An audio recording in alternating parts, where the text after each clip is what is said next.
diversity, equity, and inclusion, there's nothing more hypocritical than to see these governors and these state legislators around the country using the very same 14th Amendment that was created to guarantee opportunity and participation for black people. They're using the same amendment that was created to guarantee our participation and opportunity, and they're using it to systemically deny us that exact same opportunity and participation.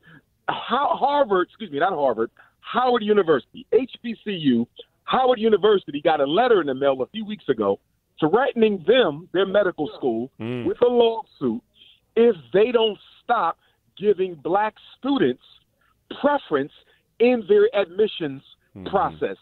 This is a HBCU founded to make sure black people had opportunities in the professional trades and professions. And you got a nerve to say that if we find you giving black students at an HBCU preference in your medical program, we're going to hit you with a lawsuit. And they are dismantling diversity, equity, and inclusion with the same 14th Amendment that was supposed to guarantee it. And that is happening to universities all around the country, especially in red states. We know it's happening for sure. And it's going to continue to happen. This is going to be, one of the, we say every presidential election is the most important election, and that's just because it is, because it's the next one. It's the one that's going to deal with the issues of our time.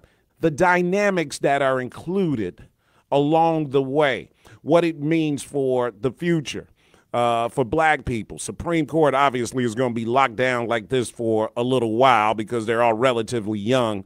But the House, who's going to control, and whether or not Donald Trump becomes president with the Supreme Court trying to decide whether or not a president has immunity. All of these issues that are on the docket between now and November are almost mind-boggling. We have to make sure that we hold President Biden, candidate Trump, and anyone else running. We have to hold them accountable for what they're not discussing as it relates to black people. For example, when we spoke earlier about the diversity, equity, and inclusion issue, President Biden has stated that he does not plan to go after those states that are eliminating those programs. There's a lot that he's not speaking up about as it relates to black people. He's not going to go after the move by many state departments of education to eliminate the teaching of slavery, the teaching of racism.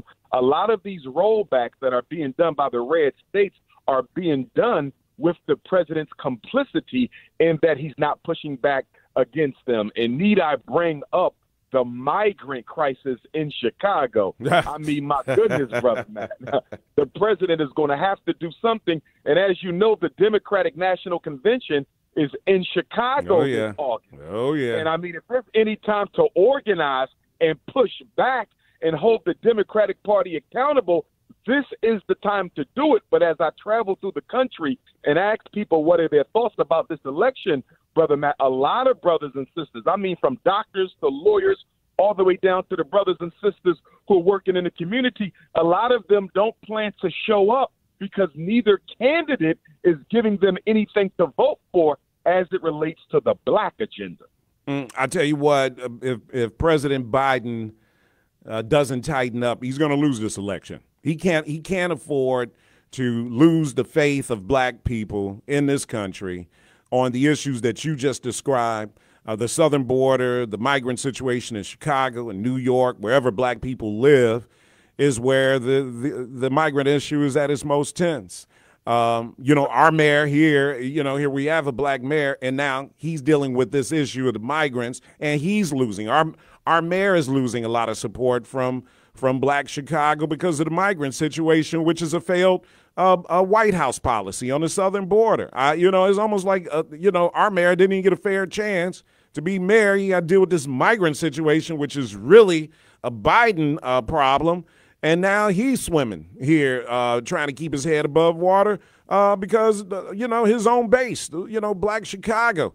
is furious about the migrants. Eric Adams in New York is having the same problem. In the swing states, more importantly, I mean, look, Illinois is going to be a blue state, but we don't know that about Michigan, where a lot of migrants live. We don't know that about Minnesota or Wisconsin. Joe Biden better tighten up, or this is going to be a very disappointing fall for the Democrats.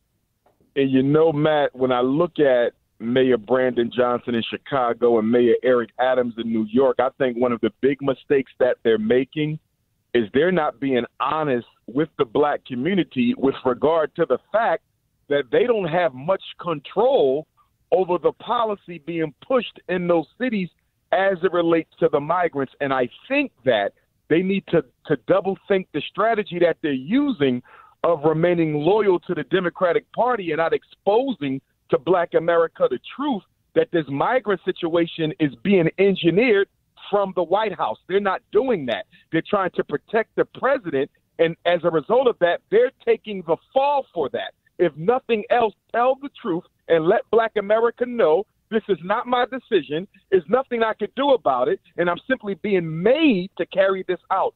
If they don't do that, they're going to take the complete fall for what happens with this. Baltimore's DEI mayor commenting on the collapsed Francis Scott Key Bridge. It's going to get so much worse. Prepare accordingly.